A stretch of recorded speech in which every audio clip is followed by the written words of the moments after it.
जोपर्यंत आई बापाचा श्वास सुरू आहे नालायकानो,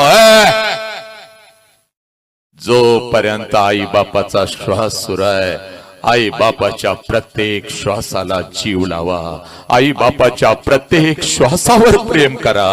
एकदा का आई बापाचा श्वास निघून गेला की भिंतीवरचा बाप कधीच तुला मिठीत घेत नाही पोरा, आणि भिंतीवरची आई माझ्या लेकरा लेकरा म्हणून कधीच खाली पळत येत नाही पोरा। हे पोरा, बापाची किंमत तेव्हाच कळते जेव्हा आल्या आल्या आला र माझा वाघ म्हणणारा आवाज कानावरती येत नाही। आईची किंमत तेव्हाच कळते लेकरा भूक लागली असेल अगोदर जेवण करून घे म्हणणारा आवाज आपल्या कानावर येत नाही। पुराणो, उद्या डॉक्टर व्हाल, उद्या इंजिनियर व्हाल, उद्या वकील व्हाल, उद्या लाखो आणि करोडो रुपये कमवाल, आणि ते लाखो आणि करोडो रुपये त्या